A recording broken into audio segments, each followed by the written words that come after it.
Hi, I'm Greg Scott, author of Bullseye Breach, an IT security educational book disguised as a thriller about how Russians use the internet to steal 40 million customer credit card numbers from a fictional retailer in Minneapolis named Bullseye Stores.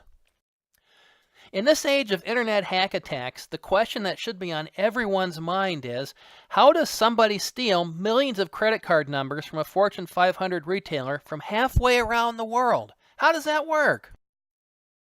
Well, in the real world, cybercriminals have built themselves an entire supply chain to exploit. Here's how they use that supply chain in my fictional world. The chain of events starts when a young Ukrainian writes a program to extract data from retail point-of-sale systems. He puts his program up for sale on an underground website.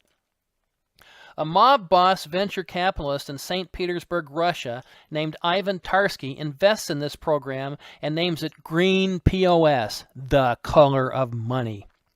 Now, having a program to exploit point-of-sale systems is only the back half of the battle.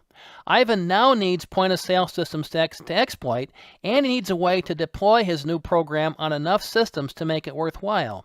So he recruits subcontractors to help. First, Ivan engages Turlock Flanagan, a specialist in Belfast, Northern Ireland, to launch a SQL injection attack against retail websites looking for users. A SQL injection attack is when you fill in SQL commands in a web form instead of just putting in data. So instead of entering, say, your first name, you might fill in a SQL command to say, display all users in the database. Good programming tactics guard against such attacks, but not everyone uses good programming tactics, and crooks pay Turlock good money to find these vulnerable web forms.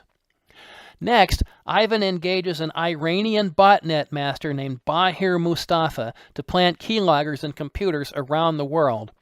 A keylogging program logs mouse clicks and keystrokes and sends that information to command and control centers.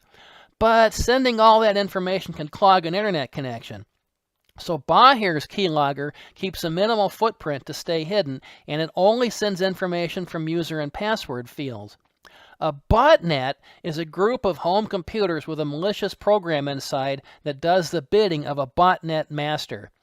Now, how do home computers become compromised this way? Most of the time, people do it to themselves when they visit the wrong website or they open the wrong email attachment that claims to come from somebody they trust. Bahir and Ivan need to deploy that keylogger widely, so they engage a Florida spam artist named Frank Urbino to launch phishing attacks to expand Bahir's reach. That's phishing with a PH, not an F. A phishing attack is a carefully crafted email message designed to fool people into doing something stupid.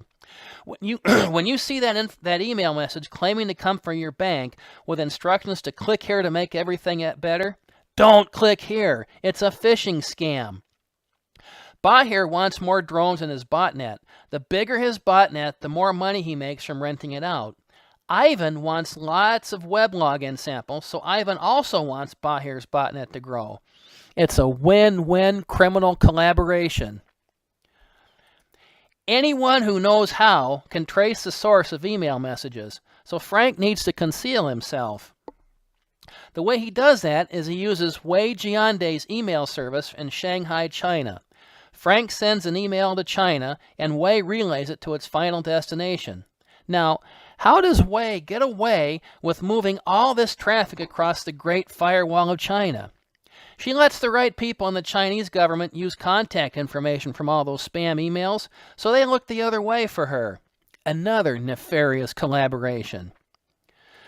Anyway, after compromising millions of computers around the world and thousands of websites, Ivan joins those websites and usernames from Turlock's SQL injection attack with usernames and passwords from Bahir's keylogger attack, and he creates a master list of websites with users and passwords.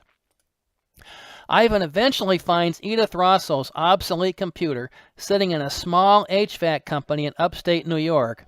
Now, you would think Edith's obsolete computer is a needle in a haystack.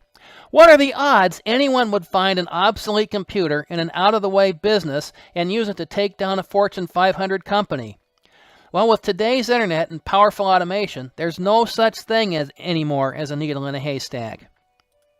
So using Edith's stolen credentials, Ivan's gang steals 40 million credit card numbers from Bullseye stores in Minneapolis. One of millions of victims is an innocent immigrant in Laredo, Texas named Regina Lopez. The attack threatens to turn her American dream into a nightmare. Well, now that Russians have stolen all those credit card numbers, what can the good guys possibly do to fight back? It's kind of like closing the barn door after the horses are all out, right? Or maybe not. I won't spoil it here. Read the book to find out. The book website is www.bullseyebreach.com.